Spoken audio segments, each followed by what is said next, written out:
Are you starting or am I starting? It's a great question. Welcome to Security, Cryptography, whatever. My name is David.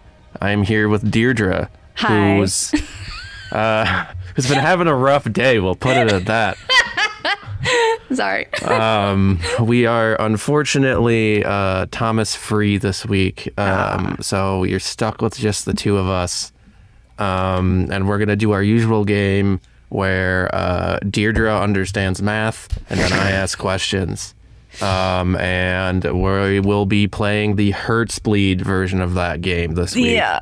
And then maybe talking about some other stuff too. So Yes. Deirdre, what is Hertzbleed? Hertzbleed is a new side channel attack, a physical side channel attack paper against one of my favorite things, an implementation of Psych, which is super singular isogeny key encapsulation. And TLDR, if you have turbo mode activated on your processor, aka frequency scaling, depending on how much power it's using, it can cause variation in the processing time of your crypto, and it varies according to the value of your secret. Therefore, if you can measure this, you can extract your secret. And they were able to leverage this against my favorite isogeny-based crypto system, which is not making it to the final round of the NIST post-quantum competition, but it is still, everyone's favorite redheaded stepchild of the post-quantum crypto world. I feel like this is like a targeted Deirdre bug because it's about Psych. And then it's an architecture side channel. So your partner who works in architecture can tell you that it's not his problem.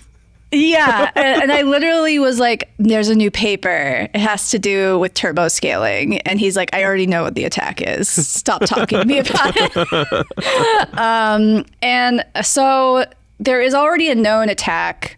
So the way that Psych basically works is that instead of doing this ephemeral key exchange, kind of like elliptic curve Diffie-Hellman, but instead of exchanging points on curves, you exchange curves, but also some points on those curves so that you can do the final thingy and get to a shared secret. It's kind of doing, it's solving the answer before and then encrypting with it, and then giving you your key, and then this is the whole KEM, this key encapsulation mechanism. So it's right. So they tweaked the API to fit into the NIST ChemDem format. Yeah. And which also addressed, if I recall correctly, addressed some of the, oh no, it's a static key, and therefore the out-of-group attacks apply. Yes. The SIDH, you should not use it in a static ephemeral setting. There is a, active adaptive attack that you can use against that. But Psych turns it from... basically would allow you to do, in theory, use it for static settings. So for example, if you have a long-term identity key, like in the Signal protocol or classic Signal protocol, that would live for a long time. You would not want to use pure SIDH to replace that, because you could just run this attack against that static key over and over again, and you would be able to get the secret out.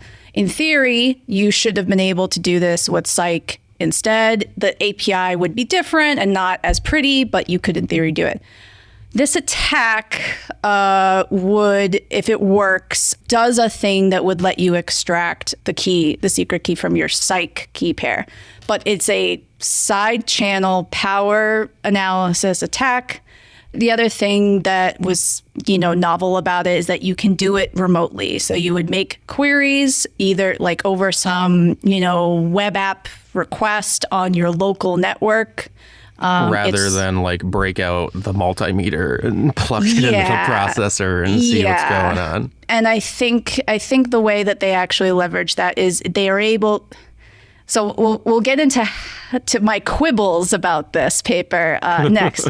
They're able to measure it in the timing. So kind of, I won't get super detailed into the physical thing, but basically for certain processors, if your compute and out of the box, they're configured to turn on like turbo mode sometimes. If your compute is taking too long or taking too much power, the processor can decide to just go into like another gear and tweak with the processor cycle rate, the frequency. And this attack is leveraging that change in signal to extract information about the secret, and they get enough information, and they're able to measure that in the timing of the computation. So in theory, you could also measure this by like slapping up like a multimeter on the machine and measure the power, or slapping an EM radio on the wall next to the computer. But if you can measure this stuff over like network latency, if it's large enough, and this is in the milliseconds, not microseconds, but milliseconds, that's something you can measure over the network to a degree. So that's why it's remote, and that's kind of scary for people and stuff like that. That's one of the reasons that they're targeting psych, right? Is because all the post-quantum stuff is bigger and slower than where we've gotten elliptic curves to these days by virtue of constantly redesigning them for performance and then applying the Bitcoin community at performance improvements in exchange for money. Yes. This is where I get into sort of like, cool, this is interesting and novel. You know, this is a cool, interesting thing. Good job. You're able to mount this attack. However, your target is the slowest computation in all of the post-quantum crypto systems. One of the largest parameter sets of that crypto system that is available. This is using the P751 parameter set. That is a 751-bit prime field over an extension field. So it's not just all the SIDHs and the psychs are not just doing a finite field arithmetic from 0 to a 751-bit number. They're doing quadratic arithmetic. So they're doing whatever the scaling number of computations that you have to do, you're doing more. That used to be a good middle of the road parameter set, let's see, 6 years ago for SIDH and psych. Since then, the security analysis, cryptanalysis, and everything else about SIDH and psych at like the fundamental computational level, not like this kind of protocol level, like whatever vulnerability stuff, has brought the like security level up of the protocol, and that lets us bring the parameter sets down and make the protocol faster without losing security. So they should. I asked the co-author, or one of the co-authors online, did you try this against the parameter set 434? So that's a 434-bit base prime field, and that parameter set is, I don't know, like 100% faster, usually, just to do computation than the one that they targeted. In theory, being that this would go fast enough that this turbo mode that's on by default on these processors would not kick in as quickly, and you would not be able to get as good of a signal out of the target that you're trying to attack as you do for the 751 that they did in their paper. They said they're going to go try it. They haven't done it yet. They haven't done it for elliptic curves yet, just pure classical elliptic curves yet. I look forward to their results. Well, for elliptic curves, it's still, I think, and seems to be an open question as to like if it's even possible because of the speed. Yes. But the turbo scaling, how does that, when does that kick in, and why does making something faster or shorter make it less likely to kick in? The idea being, like, how would you mitigate this? Basically, if your compute is faster and more efficient, it's less likely that your processor is going to think or learn or use a heuristic or whatever, like, oh shit, you're using a ton of power, you're taking a long time, I gotta like tweak my clock cycles and, change how I'm allocating my compute in order to like switch it over here or, reallocate it from this process over there or whatever it's doing. Yeah. If you're faster and more efficient, it's less likely to get into this side channel eliciting behavior. That's the theory. Versus the usual state of a processor, which is just blocked on I/O or blocked on memory or both. Blocked on JavaScript. Oh God, damn JavaScript. Unless you're doing this God, if people are doing 751-bit psych in JavaScript, I'm not going to give anyone ideas. Someone's probably done it already. Yeah, it's interesting. It's interesting, but I would like to see them try to mount it against a less vulnerable target. How about that? I've been thinking about, Spectre a little bit recently, because in my day job at Chrome, which I'm not speaking on behalf of, site isolation feature was a big deal. Love that site isolation. And the basic idea behind site isolation is when Chrome launched, it was one process per tab, and everyone thought that was cool because websites and browsers used to crash all the time. And now just the tab would crash and not the whole browser. And you would get the sad tab little face. And that was cool. And that had security benefits as well. And that, the stuff in one tab couldn't leak into another.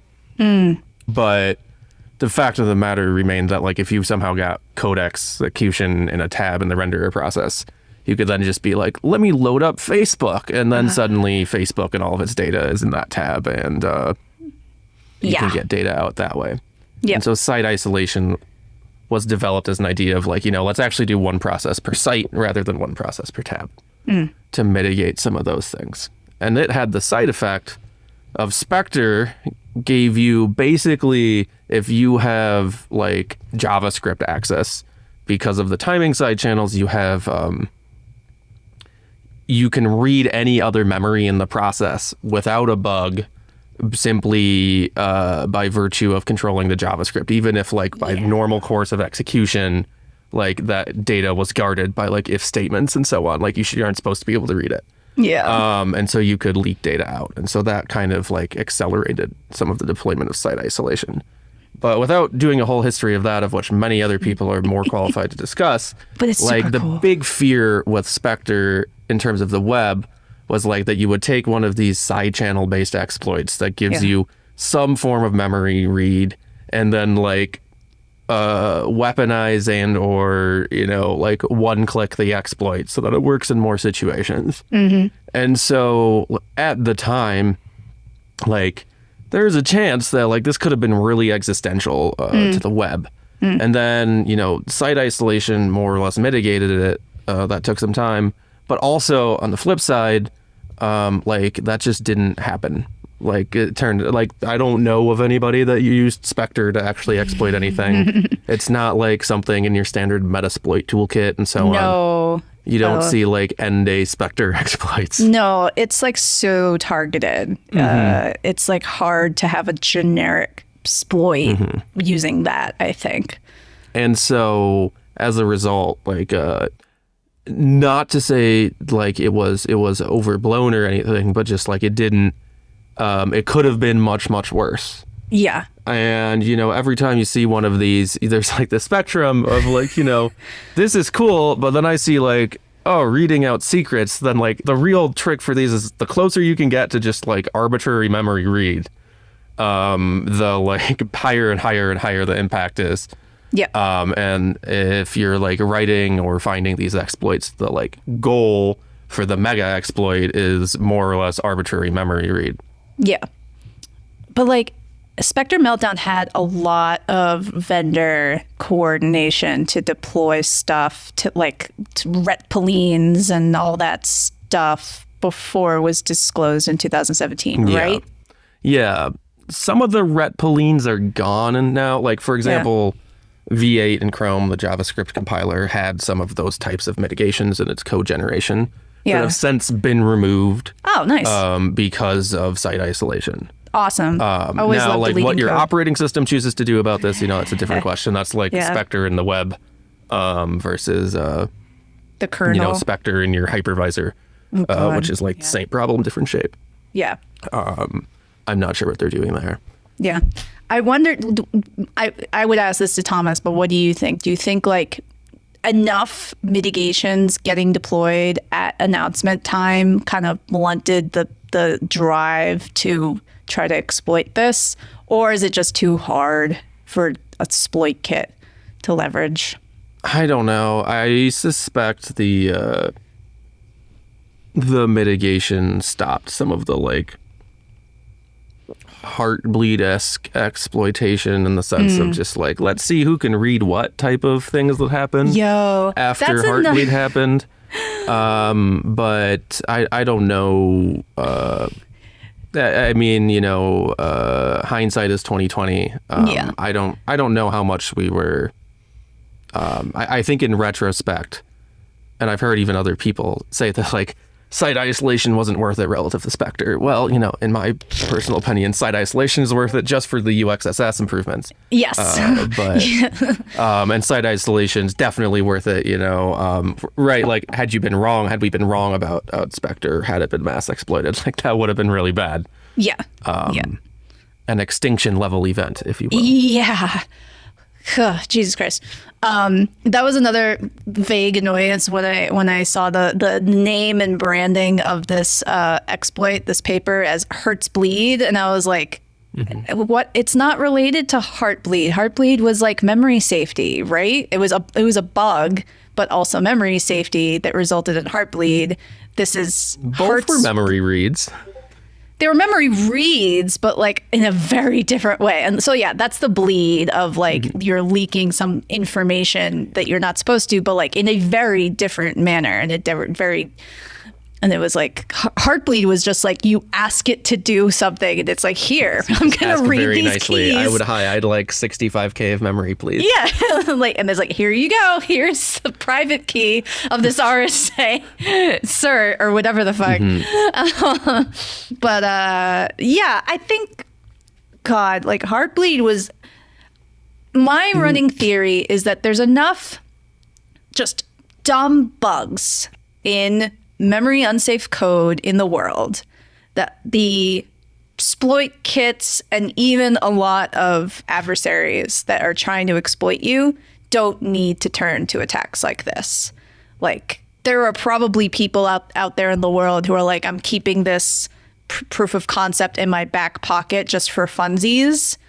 But I think there's enough low-hanging fruit that they can get a lot of bang for their buck for, without turning to microarchitectural attacks like Spectre and Meltdown, for side channel attacks that leverage physical things like Hertzbleed or any of these other things. They're interesting whiz-bang and cool proofs of concept, but people who work with those sorts of people could probably tell me otherwise, but I have a feeling that it's like a, return on investment sort of thing. There's plenty of other software bugs that they could leverage instead of these. I mean, I think that's even broadly true of software bugs. My role on this podcast is to basically recapitulate other people's opinions that I've talked to recently. Yeah, we love it. So I'll say I was talking to someone else recently, and he was like, look, my priorities are like single sign-on, malware, bunch of other stuff, like... Nod. 0 days in memory safety bugs and use after freeze and software that I'm using. Yeah, right? like in the ground, and then you probably floor. have another giant gap, and then like hard to exploit side channels. Yeah. And if you're a platform, right, these matter a lot more. If you're a cloud platform or an operating system, right, you need to be thinking about these things because you're responsible for like everybody. Yeah. But if you're simply, using elliptic curves or running a TLS, you probably have other things to worry about. Yeah. I think Mike Hamburg was talking about this on a mailing list, and he works on stuff, I think crypto coprocessors or something like that. And so he both has a vested interest, but also domain expertise, and basically being like, if you can and you care, just have a crypto processing unit, like a, trusted enclave sort of dealie, or, a crypto chip in your, your iPhone or your cloud server rack, if that's what you do. And it's just very well constrained, very well specified, performance characteristics. It does not do variable scaling. It does not do, all these like side channels that you really, really care about. It does not do Spectre. It does not do speculative execution. It doesn't do all this stuff. And then you can just trust it to either execute a very narrow set of cryptographic operations, or you can just trust it to compute over secret data, and it's not going to leak its ass out. And then you're done-ish. Yeah. Or at least you're that's a highly great mitigated. way for doing the actual crypto operations. I would caveat it a little bit with like last year I was doing some work with like the keychain and secure enclave APIs on iOS for an app. In the course of my day job, we had some keys in there and they were elliptic curves and we were signing stuff. And let me tell you, those APIs are like, the device might be very well specified. The software APIs for interacting with it are not. And they're also, like, in my experience, haven't been particularly reliable. And I've heard this from other people where just like when you make a keychain call and sometimes it just doesn't work. Awesome. It doesn't necessarily return you an error code. It just like doesn't work. You get like a 404. You don't have a key or something, even though you do. Or you have like multiple seconds of delay, like asking, what are the root certificates? My keychain, that type of stuff. And it just doesn't return. And, you just have to try again or like, So fun. All that, not to like specifically knock on Apple or anything, but just to say that like there's two aspects of that. There's well specifying the hardware so that it doesn't, so it does these crypto things well in hardware, which I think we're pretty good at. You don't see that many like attacks against the hardware and YubiKeys and so on. No. But what you do see is like, oh, this HSM has an API that like lets you do something dumb or like is hard to use or HSMs. Someone needs to disrupt that market. They suck. Their APIs suck. I'm going to blame FIPS for a lot of that trouble. Like there's iOS APIs in one bucket and HSMs and how they behave and their APIs and using them in a whole other bucket on the other side of the ocean. They can be so much better. I think the market for like, secure enclaves and phones and so on is clearly very large. However, I would posit that the market for actual like HSMs that you would put in a rack is roughly what you would call a $0 billion market. Yeah. So there's like two companies. You might be waiting a while on that disruption. Yeah. And like the people who need them are like, they need to be CIPS certified. They need this, they need that, or whatever. Like this was part of the reason that Zcash shielded transaction adoption was so difficult, is that the places that we wanted to deploy these things are like, cool, we do all these things to be like conformant with these regulations of storing stuff.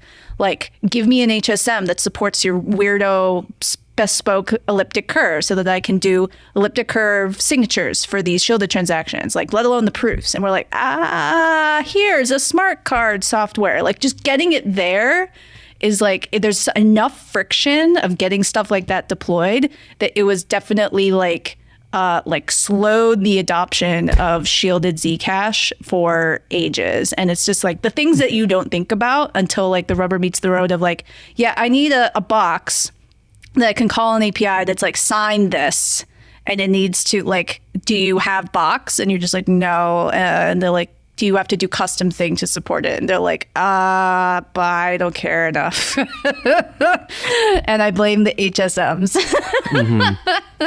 Right, I don't really. Right. It's like databases for scientists and researchers. It's a $0 billion market. Yeah. Yeah. Unless Andy Pavlo disrupts the database. He's a database researcher guy.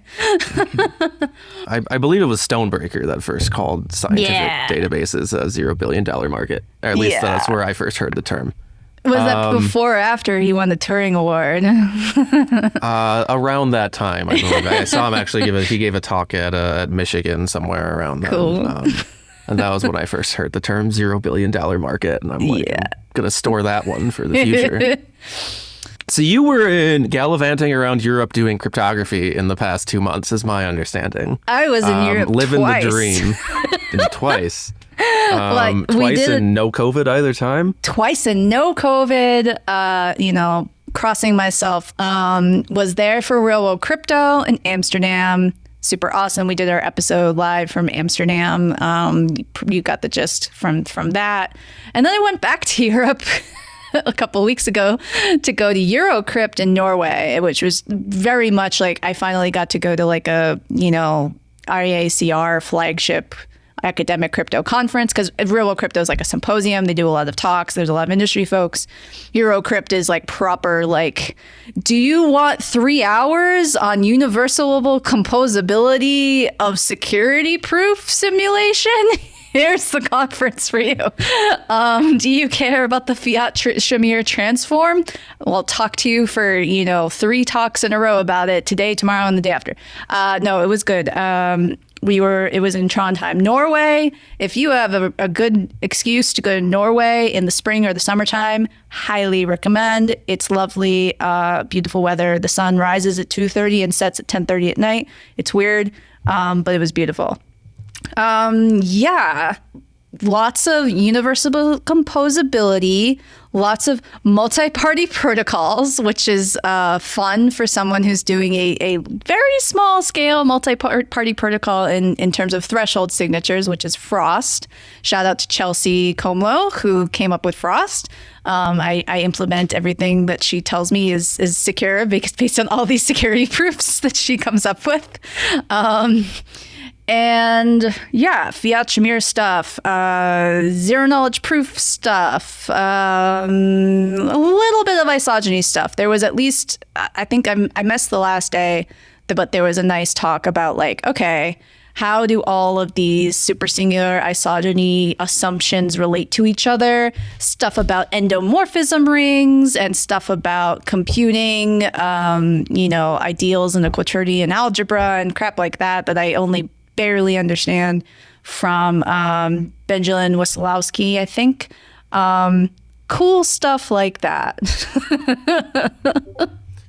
Yeah, this is one of those conferences where the submissions are all peer-reviewed papers, right? Yes. Program committee and then, Yes. academic papers and so on, whereas that is, not going to be the case at RWC, which is like people submitting talks, or a black hat. Which you and I have both reviewed for, which does, these still have review boards that pick what's coming in, but it's not the same type of peer review that you might see at an academic conference. Yes. Eurocrypt and other academic cryptography conferences are very much, you submit a paper, the program committee figures out multiple people to blind review your paper, and then they will either tell you just flat out no, or we want you to make some changes, or just straight up, yes, we accept. And usually you will go back, and if you make changes, you get a camera ready, and then you make the very fancy paper show up also on a website. It used to be published in a volume called the Proceedings, and you can still get, pay $20 to get the proceedings of a conference, but it's mostly to just get the final version of the thing, and it gets posted on the conference website, and that is the one that got published at the conference. And then they pick a best paper, and they pick, test of time awards. There were some cool test of time awards at Eurocrypt this year. I think one of them was literally the Curve 25519 paper from DJB. And I don't remember if it was co-authored, but with Tanya Lange. I'm pretty sure it was that paper. It was basically how to do fast elliptic curve math from DJB. And it kind of kickstarted the not just incomplete short wire Strauss primordial curve rager that we've been on for at least 12 years or 15 years or now. Just an absolute bender. Just an absolute bender of cofactor curves that are fast as hell, but they just bite you in the ass. Montgomery ladders. And yes. DGB got one of those test of time awards, which I think, that definitely has stood the test of time. And I don't remember what the other two were. There were 2 other test of time awards. Yeah. I would say the big difference between those academic conferences and other conferences is the point number 1 is to publish the papers, yes. And then the conference is a side effect of publishing the papers. The conference is very much an opportunity for the grad student who helped work on the paper, but is not the big name, the advisor, the professor, the first author, whatever, to go to the conference and present their work and get their face out there and explain it, present it to colleagues and people in their area, and get their face out there so that they can get known as they come up through, research and academia. And then if they want to go on and become a professor or go tenure track or do research, like that's the start of them getting their face out there. There's been a lot of debate, especially around COVID, of like, especially for the big one, which is called crypto and has been always held in Santa Barbara, California for like 25 years or something like that. There's crypto, Eurocrypt, and AsiaCrypt. Those are like the big three. And they are held approximately where they're named for. You are often required to send someone to go present your paper for like a 20-minute, half-hour presentation as like terms of being accepted, of your paper getting accepted. And this has been a point of contention because like if you're from the other side of the world and to get your paper accepted at the top tier cryptography academic journal conference, they're not big on journals, they're big on conferences. You have to pay for a round trip international ticket. You have to pay for them to stay. You have to deal with visas. You have to deal with room and board. You have to deal with meals. You have to deal with all that stuff. That can be exclusive to very good research and very good students. And this is one of the reasons that kind of like the remote the conferences has been like appealing to a lot of people because they can present remotely. They can present online. They can be present online in a way that they might have been excluded before. So now there's been a bit of debate about like, can we change this up a little bit? And like there's old guard that don't want to change things. They want it, like there's decent reasons for this sort of stuff, has been in the past, but also like, yeah, anyway. Part of this is also brought in a proposal that was brought up at Real World Crypto to introduce a new proceedings of crypto papers. There's the three major conferences. There's some other IACR conferences. There's Real World Crypto as a symposium.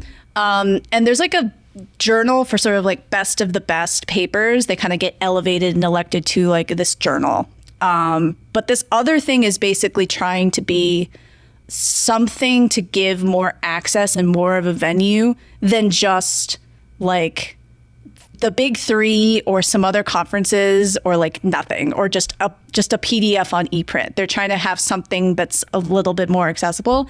And that's also been an area of debate. It seems like it's going forward, but we'll see how it goes. The rest of like the academic world is the journal model instead of the conference model, which is has its pros and cons, but as the conferences have grown, they're all kind of starting to approach journals. You can like, the idea behind journals is you can submit over time and slowly, and then eventually you get in. Exactly. Versus the strict deadline associated conferences. And now more and more conferences are having 2, 3, 4 submission periods per year. Yeah. And it's like, well, as you approach the limit there, the sums turn into the integral. Like, oh God, algebra jokes.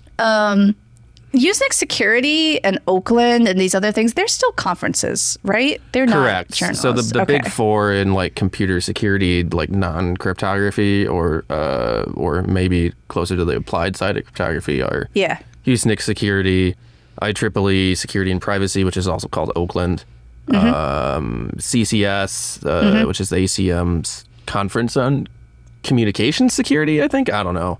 And NDSS. Which is always in San Diego and ran by the Internet Society. And they're conferences, right? Yes. They're not journals. But at least Usenix and CCS have multiple submission deadlines, and Oakland, I think, might as well. All right. Cool. So, historically, Oakland had been like the one that everybody wanted to stop going to because for years IEEE wasn't open access. And IEEE is still not open access, but S&P is. And so people have started going to that again. And now, like, I think CCS is kind of starting to go out of phase just because it has gotten very, very large. And for lack of a better term, some of the cool kids have been like, well, if I can now submit to Usenix when I previously at the time of year that I had to submit to CCS, I may as well just submit to Usenix, depending on your thoughts on like how quickly do you want the conference to be after the submission. For people, so the crypto conferences I was talking about, they are very, besides Robo Crypto, which is talks, those are very academic, a lot of theoretical cryptography stuff.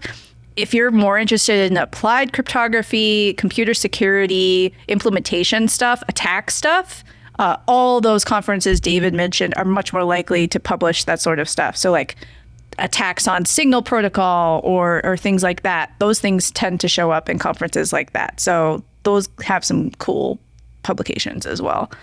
Personally, I've always enjoyed like Usenix the most, but there's definitely a level of personal preference. Usenix is usually the week like after Black Hat. It's like the second or third week in August, and it moves around where it is. It's usually in the U.S. or at least in North America. Yeah. So recently we had Apple's worldwide developer thingy, and we had, I don't remember if it was before or after that. I think it was before that, Google's Google I/O, whatever, their equivalent of worldwide developer thingy that Apple does. And I'm pretty sure both of them announced that they are supporting and working on the industry interoperable collaboration of passwordless authentication. And for those of us nerds who love unfishable authentication mechanisms, all of our ears perked up. And if you could see me, I'm making big ears right now, because we're all pretty sure that this is Apple and Google, the two biggest maintainers and developers of browsers, of devices, of authentication things, period, saying they're going to interoperably support a new kind of FIDO credential that's very similar to U2F, the kind of old thing, where and now is supported in the web API called WebAuthn. That's Apple has branded passkeys, but it has a much more convoluted, official, kind of generic, non-Apple branded name. But it's basically, instead of a password, which is just a character string that you type into just a random fucking field, or a query param in a URL, you have a key pair. And usually what it is for WebAuthn or for FIDO2 or whatever, or old school UTF, you have a key pair and it lives on your YubiKey, or it lives on your authenticator device, like the trusted enclave in my MacBook or something like that. The private key stays there. The website issues you a challenge when you're trying to log in. You do like basically what amounts to a signature with your private key that you previously registered on the thing that you're challenging, and you send it back and it verifies you. And part of the thing that's happening in this protocol is you're bound to the website origin, the technical term, the origin from the request is coming from. It has to be, you have to verify the response against your previously registered credential, which means you can't phish it. It comes back with all of these things bound together.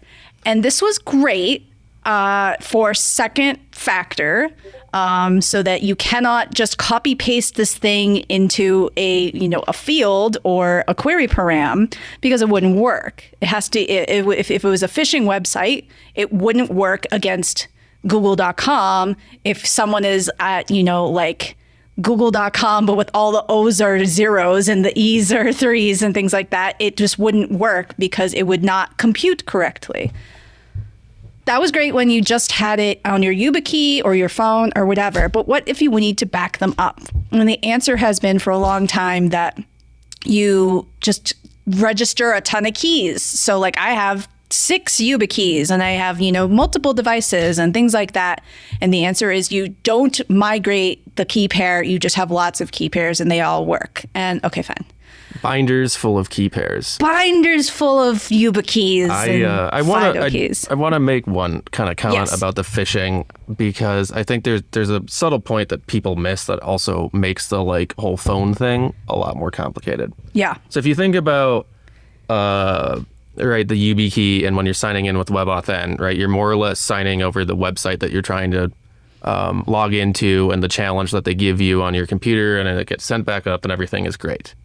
But there's another component that happens automagically when you're using, say, the YubiKey or using the touch bar on your MacBook, which is that like the thing that you are using to authenticate to is physically connected to the same computer that is running the web browser. Yeah. And this is like enforced by virtue of like the browser only knows how to talk to the YubiKey that's currently plugged into it or the enclave or whatever. Yeah.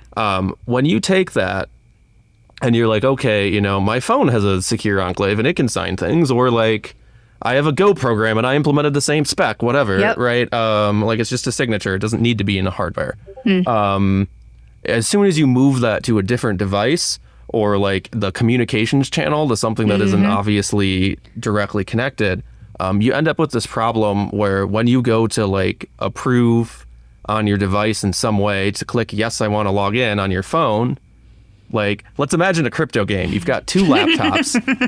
You can't see the screen on either.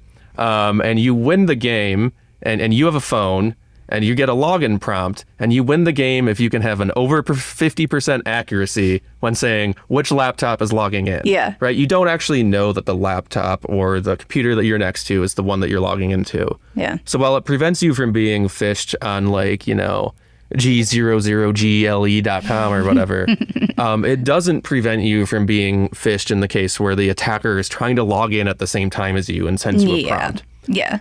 Unless you go through the effort of doing a pre-registration step between the browser that you're using and then like the phone. You need some sort of out-of-band thing to pair them together. Yes. And there's a whole host of ways to do this. People have proof of concepted it with like relay servers, a QR code, and a Chrome extension.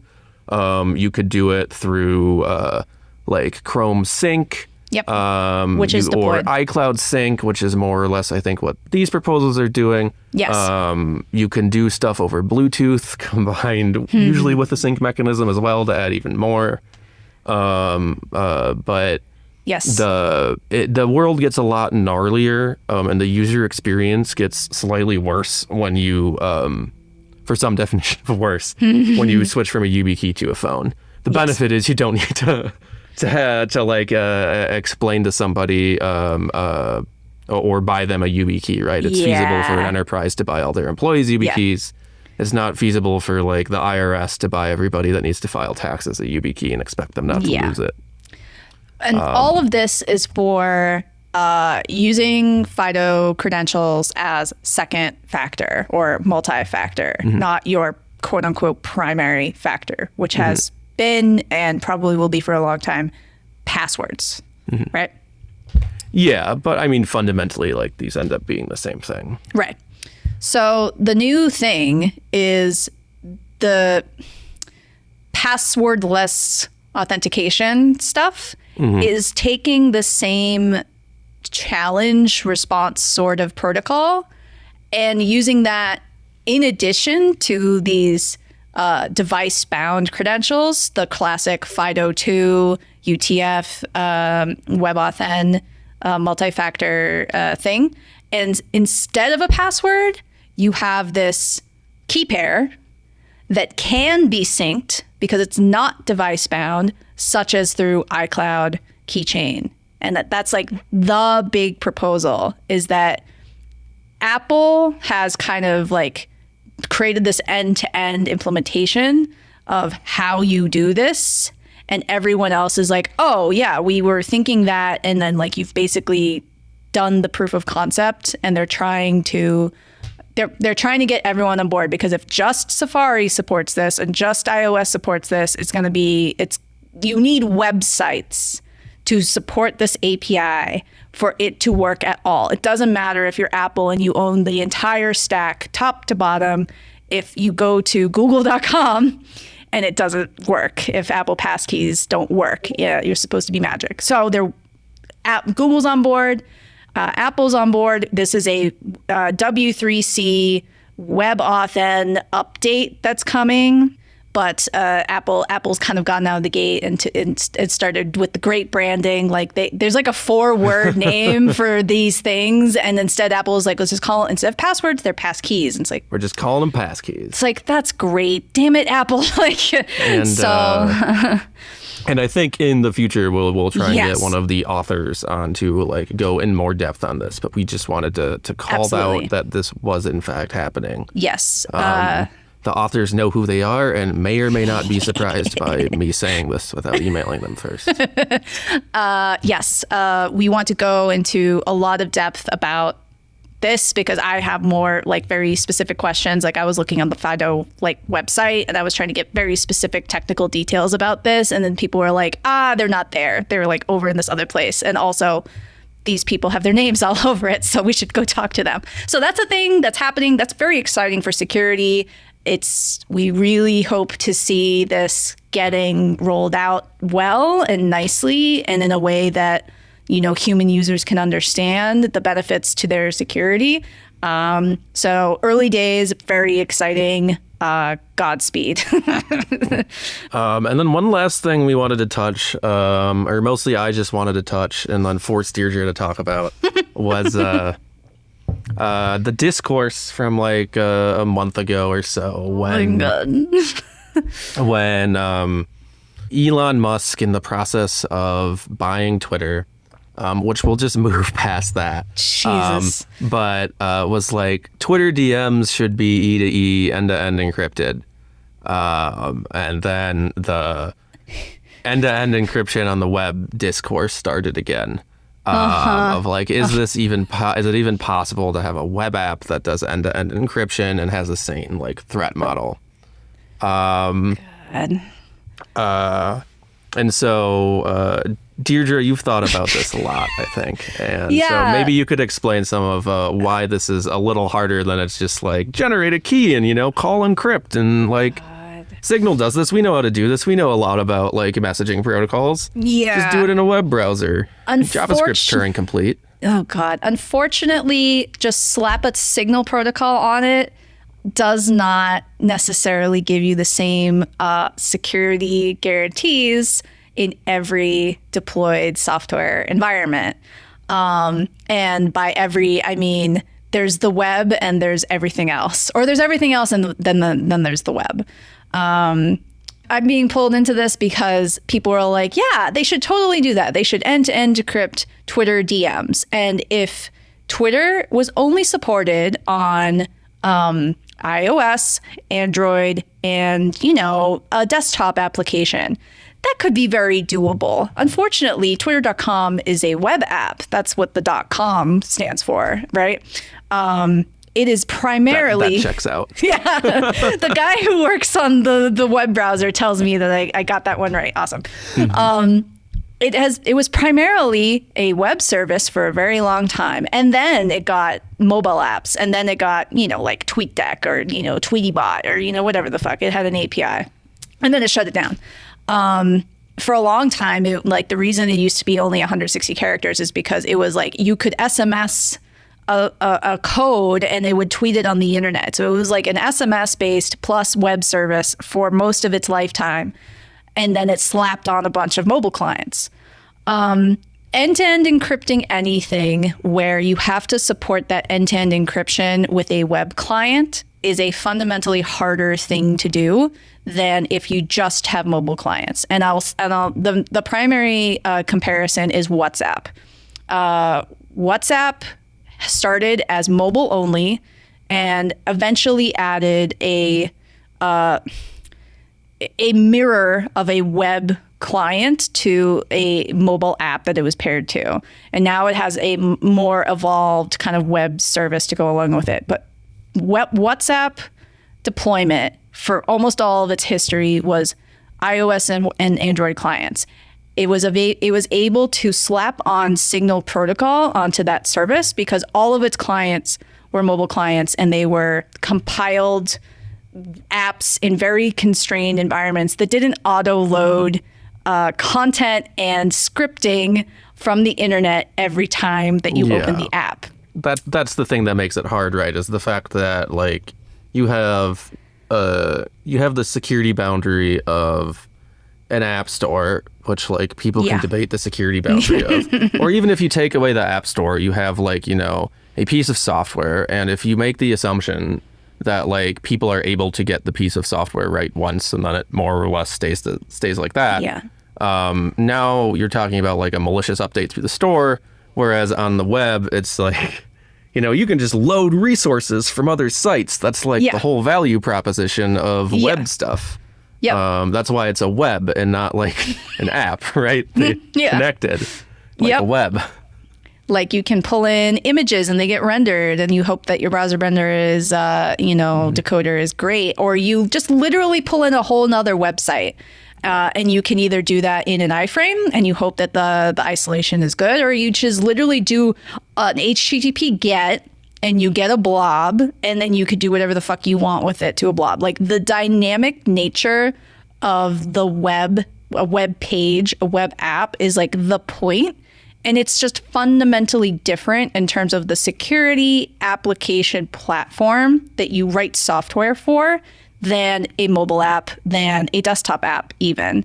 And therefore makes the traditional design of end-to-end encrypted protocols, especially Signal, which relies on long-term identity keys being stored and secure, and that you tie all of your security back to in this double ratchet way, fundamentally harder and just a difficult proposition. If Twitter only had mobile clients and, pieces of software that they signed and released and only changed when they pushed a new update and didn't get reloaded from the server every single time that you loaded the app, like you basically do on twitter.com or TweetDeck or whatever, it would be, and this is not even touching like the APIs that you get from iOS or the hardware back credentials that you get from an Android device or any of that stuff. It's just the fact that like you could just store your long-term keys in your app memory with the guarantee that like it's just me and my sandbox namespace, memory space for my end-to-end encrypted twitter.com or Twitter app. It's just so fundamentally different for the web. Hell is other people's JavaScript. Absolutely. So, my basic argument is like, people are like, you should end-to-end encrypt Twitter DMs. I'm like, okay, you're probably going to achieve that for all these mobile clients, and web clients would not get end-to-end encryption. And the secure way to make sure that everybody who can log in to a Twitter service is twitter.com web users don't get DMs at all, because otherwise you open yourself up to downgrade attacks. Yeah. Now, if you back up the threat model some, so like what you're describing is like what you would need to be close to Signal in a world where you really don't want to trust the provider at all. If you weaken the threat model to something like, I don't want the engineers or the ops team or whoever to just be able to like run select star from DMs in their SQL database. You can do pretty well right now. Yes. But then you run the risk of, all the code could just be swapped out, or they could leak it in other ways. They could.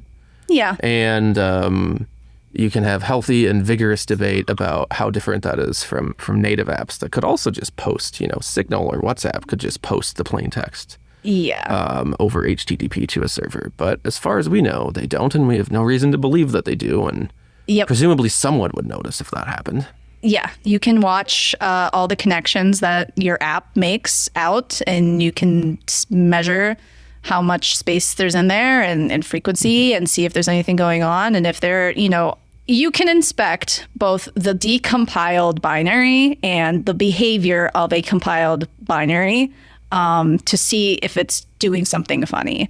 And we have no evidence that any of these apps are doing anything funny. Although, Apple and iOS was saying, oh, we're going to run these like image detection models on your phone, and we're going to snitch on you when you upload them to iCloud, so that we could say that we deployed end-to-end encryption on iCloud, but we're going to detect if you have child porn on your computer.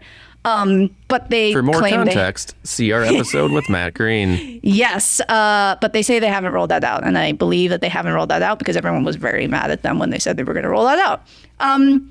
You can detect if these apps are doing something that you think they shouldn't be doing. We have no evidence that Signal, WhatsApp, end-to-end encrypted Facebook Messenger, any of these other end-to-end encrypted messengers are doing anything like that.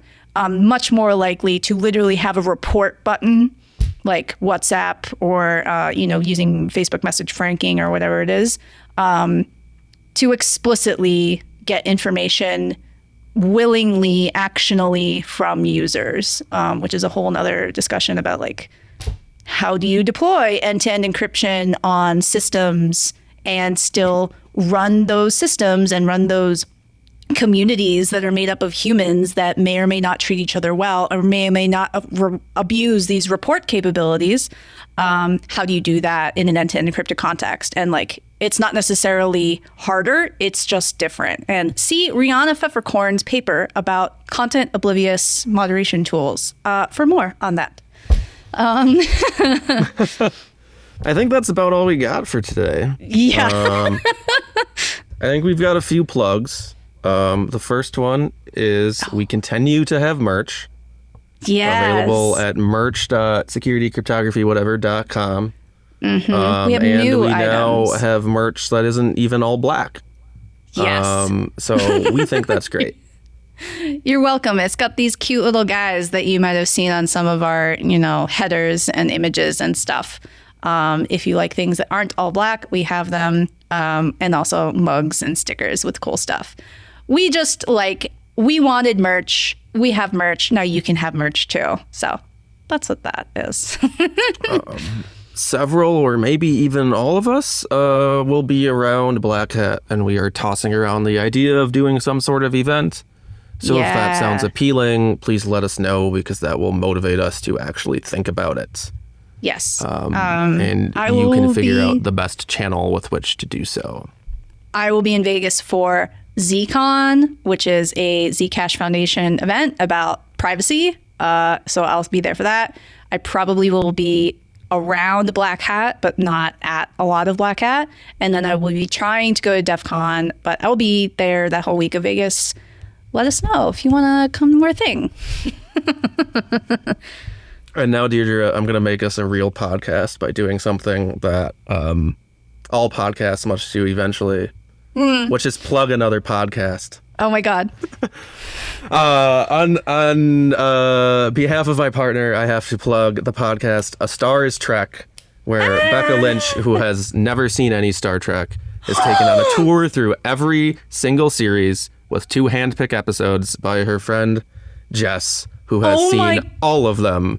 And they are doing a whirlwind tour of all of Star Trek. I didn't know they were doing this. I'll correct myself slightly. For some reason, she'd seen the season 1 finale of Picard. That was the first Star Trek she saw. No. God help her. A Star is Trek, available wherever you get your podcasts. I'm subscribing right now, actually. I watched a ton of TNG reruns back in the day when I would get home from school. So I'm looking forward to this. Yep. Subscribed. Cool. All right. And find us on Twitter at SCWPod. Cool. And I think that's it. Ciao. Bye.